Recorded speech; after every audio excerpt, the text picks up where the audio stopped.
this is an iHeart podcast. Guaranteed human. Work can be a little weird. Cringy training seminars, coworkers who won't stop talking about their plant, forgetting the mute button at an inopportune moment. We have to deal with a lot on any given workday. Sometimes it can feel hard to thrive and move forward in your career. Well, that's where LinkedIn comes in. LinkedIn helps you get ideas and insights from experts in your field, connect with people professionally, grow your network, and access tools designed to help you find the right fit for your next role. Whether you're just getting started, figuring out your next move, or looking to accelerate your career, LinkedIn is built to support you at every stage because LinkedIn is the network that works for you. Visit linkedin.com/knowstuff to learn more. Hello and welcome to Short Stuff. I'm Josh. There's Chuck and there's Josh. And with us in spirit is a fascinating person named Angus Barbieri, who is the person who went one of the longest of all time without eating solid food. Yeah, we've covered fasting before here and there. Did we do a show on only fasting? Yeah, we did have, I think it was called Fasting, Deadly or What? Right. And I know we covered the very famous hunger strikes here and there, maybe in that episode. Yeah. But this one was not a hunger strike so much as a man that weighed 456 pounds in Scotland in 1965. Which little known fact is 21 stone. That's right. And he was not little known if you're if you're from Scotland. Little known to me.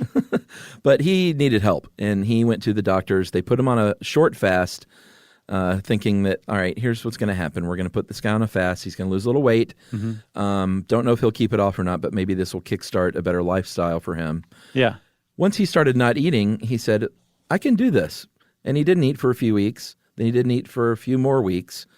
And he said, I want to get down to 180 from 456. Yeah, that was his goal weight. So I am going to not eat.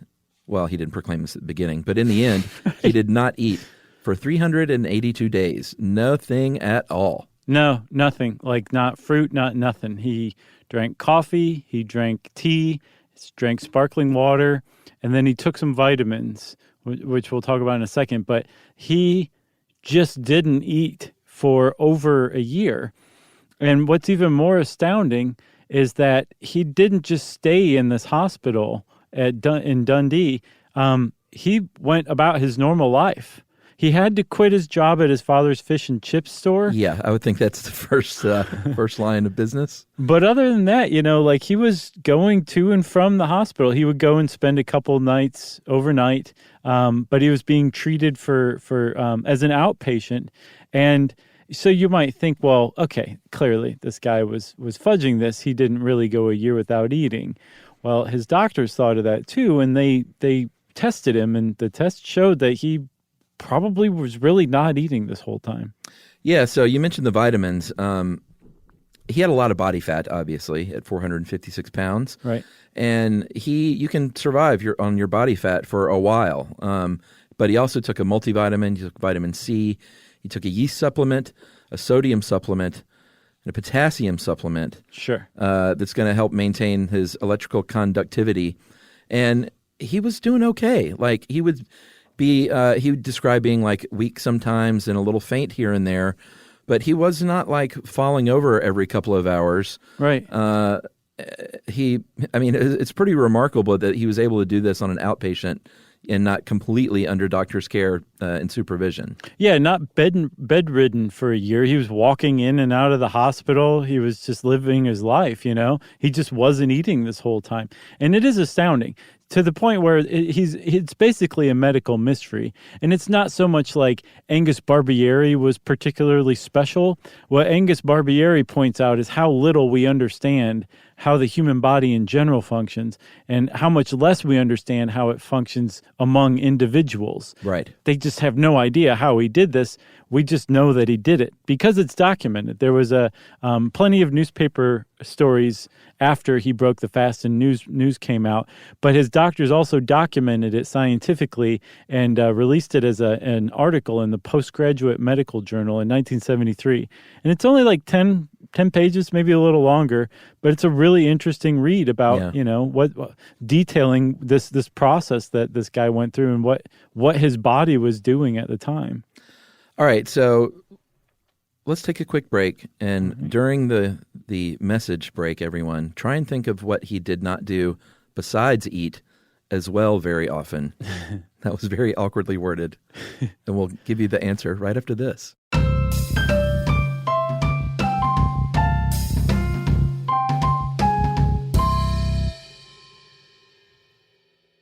Spectrum Business keeps businesses of all sizes connected seamlessly with fast, reliable internet, advanced Wi-Fi, phone, TV, and mobile services. That's right. And Spectrum Business offers 100% U.S.-based customer support 24/7 to help you stay up and running. And they offer tailored connectivity solutions with packages built for your business budget. Yeah, so it's no wonder millions of business owners rely on Spectrum Business to keep them connected. Visit spectrum.com/business to learn more. Restrictions apply. Services not available in all areas. On eBay, every find has a story. Like if you're looking for a vintage band tee, not just a tee, the band tee from the last show your favorite band ever played. You wore it everywhere. Then your girlfriend started wearing it, which was cute until she dumped you and took it with her, which was not so cute. Yeah, well, anyway, now you're on eBay. And there it is. Same tee from the same tour. Still living in your memory, rent-free forever. See, the things you love have a way of finding their way back to you. But eBay isn't just for getting whatever your ex-boyfriend or girlfriend stole back, right? No, it's also for that rare championship foul ball you caught, then heroically gave to the kid next to you. And where else are you going to find your first car? The one you wish you'd never sold. But now, finally get the chance to take it back home. For good this time. So shop eBay for millions of finds, each with a story. eBay. Things people love.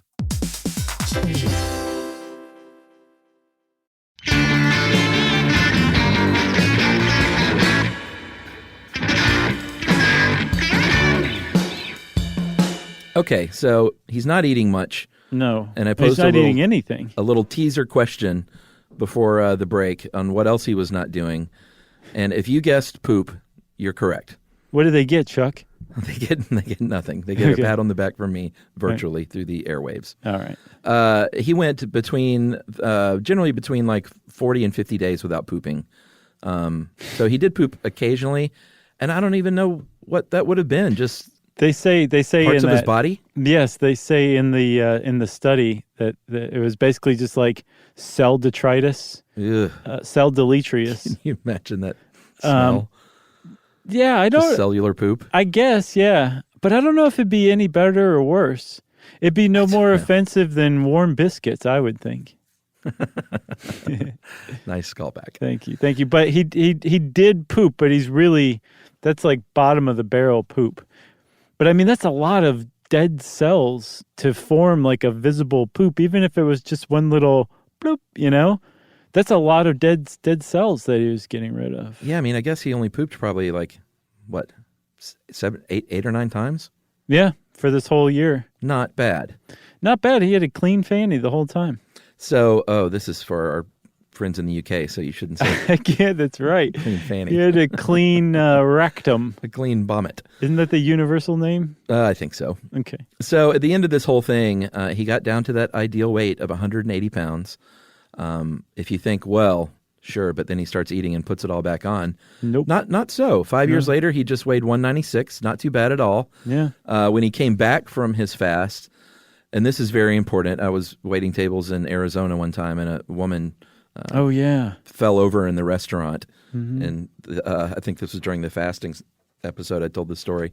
And an ambulance came, and we were like, what happened? Her friends were like, she fasted for a week and then celebrated by eating steak and drinking wine. Yeah. It's like, that's not how you do it. You gotta take baby steps. And that's what he did. He broke his fast with a breakfast of boiled egg, a slice of bread with butter, and then that black coffee that he had been drinking. Right.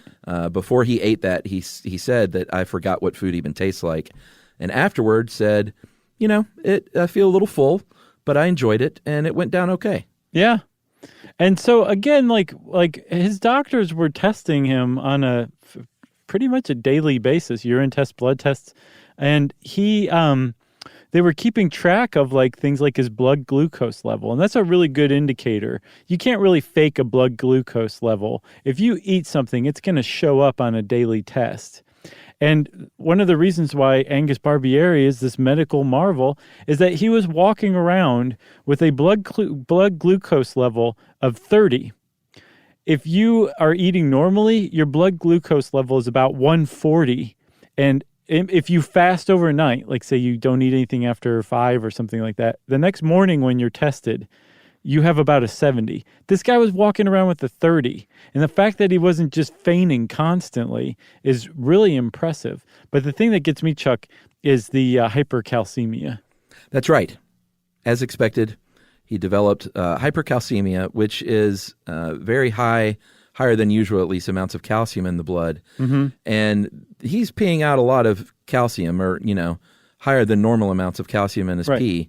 So the fact that he had a lot of extra calcium, people are like, what's going on here? And they think it's because he was losing so much weight so fast that his bones knew that they didn't need to carry that kind of weight anymore, and they started dissolving. He lost so much weight, he shed skeleton too. That's amazing. It is amazing.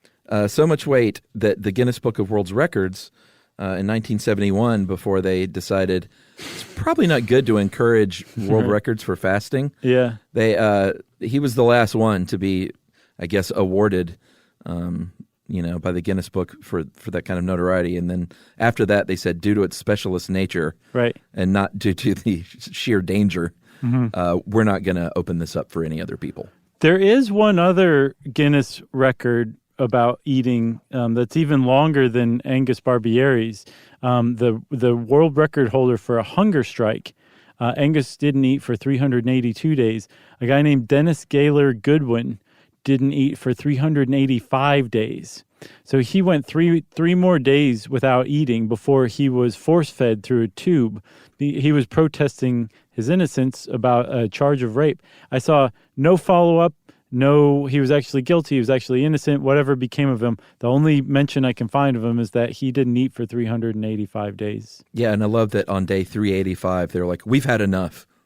Right, exactly. We're going to force feed you through a tube. Yeah. They didn't do that on day 40 or 60 or 200 or 300. Yeah, that's your point. It's really a long time 385. ago. They're like, all right, fine, you got the record now. Stop showing off. We're going to force feed you. And so, as you know, if you listen to our fasting episode, fasting is not a good way to lose weight. It's very extreme. It can be deadly. Yeah. Like you can literally drop dead of what they just call sudden death at like the 6 or 7 week mark or before, depending on how much you weigh. If you're skinny, you can enter that danger zone really fast and just be sitting at your desk, feel a little faint, and then you're gone. Right, and it's because your body eventually goes through fat, and even if you still have some fat left, it starts eating other things too, like muscle. Well, it turns out that your heart is made of muscle, and eventually your heart tissue might start getting eaten by your body, and that's not good for your heart. It can kill you. And then there's also another danger too, like that lady that fainted from eating steak and wine after fasting for a week. There's a real issue called refeeding, Chuck, and it's like, that's how, I don't want to say a lot of people have died. They survived the fast, but when they started eating food, they actually died as a result of it. Food overdose. Yeah, basically you get an overdose of nutrients.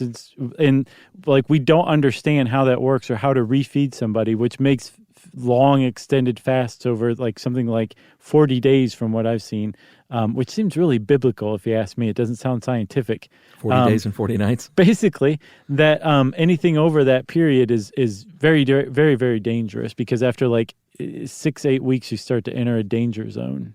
Don't do it, folks. If you're going to fast, just keep it at a couple of days. Sure. That's my advice. Sure. But even that, let's just COA. Chuck's no doctor. Don't listen to Chuck. No, eat responsibly. That's what Dr. Chuck says. There you go. Well, thanks a lot for joining us here on Short Stuff. We hope that you were thrilled and amazed, maybe even a little amused. If not, we'll try again next time. Stuff You Should Know is a production of iHeartRadio's How Stuff Works. For more podcasts from iHeartRadio, visit the iHeartRadio app, Apple Podcasts, or wherever you listen to your favorite shows.